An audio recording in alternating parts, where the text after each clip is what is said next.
appeared in a different direction, and Freddie Cunningham is just bringing the big man in himself. Absolutely. Here is, I shall move out of the way so to be knocked over by those giant legs. How are you? All good, thanks. You? Yeah, good. You didn't get much of a sweat on tonight. Thank God for that. I mean, like, I was waiting for them to start booing me. It was like, oh yeah, good, nobody's in here, so I can do a 1-2 and then bounce. Yeah. If I did hear a boo, I was ready to jump out the ring. You what? Who wants some? David was teasing me first of all, and he forgot that I'd seen Fela Kuti play in Nigeria in the 80s. Yes, because you were dancing to rhythms there at the beginning and that music. Is that a sign showing how you are not just going to be following this guy around, but you're going to make the fight dance to the rhythm of your beat? Well, there's a million and one things I can say. A lot of fighters do actually say what they're going to do, right? Like, what's his name? Fury said he's going to stick it on Wilder in the rematch. He done that, took him out. I've seen Chisora said he's going to stick it on Usyk from round one. For me, boxing's a different rhythm and different energy system for me. I look at it from like a different way. You look at it from a chess perspective? I don't want to say too much, but the way I've managed to work my way through is different, and how I look at the opponents is completely different. But yeah, I'll be doing my job in there to make sure it's exciting, definitely. Absolutely. Now, it's been a very, very thorough preparation. What can people expect to see from you on Saturday night? A left hand, a right hand. Couple uppercuts. Your right hand behind your back, boxing one-handed. I swear to you, I'm glad I chose boxing because it ain't too complicated. You know what I mean? Stick your hands up. You know what I mean? Keep your chin down, throw a couple shots, try not to get hit, and you'll probably box your way to a victory. That's it. Go out there, do my job. Go out there, have fun, do my job. I'm like humbled. So many people are coming out. I dedicated myself again to make sure I'm in good condition, to make sure I put on a good performance for everyone coming out Saturday. Now, obviously, you're debuting a boxing event at this stadium. Okay. You're actually the boxing debut at Tottenham Hotspur Stadium. Yeah. It's going to be rocking. It's going to be rocking, yeah, that's for sure. That's for sure, it's going to be rocking. 60,000 people in attendance. Yeah. Once again, it's been a long time since we've had you on these shores. Yeah. In front of your home fans. Yeah. There's a lot of Ukrainian fans as well, a lot of like Eastern European fans, African fans. What I've learned is the world's such a big place. You know, England's so multicultural, diverse. It's going to be a massive mix of people in there, but that's what makes for a good atmosphere.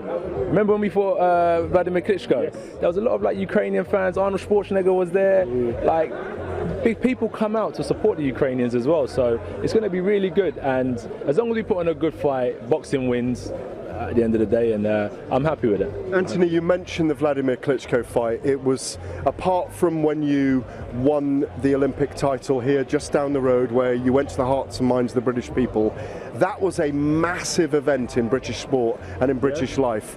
It feels, even though we all want the undisputed title at some point down the line, this feels like, because of his boxing skills, because he was an Olympic champion in 2012 as well, the biggest fight since Klitschko for many of us. That's what we're bringing to the table each and every time.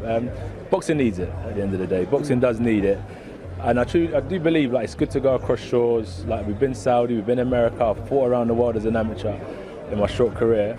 But also, when I turned pro, I wanted to make sure that British boxing gets respected, because it always felt like British boxing was overlooked to a degree. Like, unless you're fighting an American or you're beating an American, like, man, them Brits, they can't fight, they ain't nobody, da-da-da-da. But I believe that we hold some credibility right now, and it's been important to me, so it's unbelievable to have boxing buzzing over these shores. And has that been hard, holding that on your back, holding that on your shoulders, or has it been a responsibility, like you said, that you've decided to usurp and put on your own back? I decided that myself. So on your skinny little frame. Yeah, my skin. Yeah. Everyone says like, I'm worried. Like, I'm not going to go in there, hit me, and I'm going to shrivel away. I feel like I'm weighing like 90 kilos. I feel strong. I feel good. I feel good. But it's something I put on my skinny little frame, and I carry it. With a lot of pressure, but at the end of the day, when it's all said and done, it's all said and done, so I'm going to carry it with pride as well. I've got to ask a question about Oleksandr Usyk. We saw him in there earlier. He looks relaxed as well. I know you both respect each other. You're both great boxers.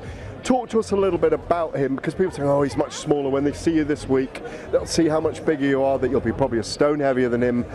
How much respect you have to have for this guy when you step in that ring?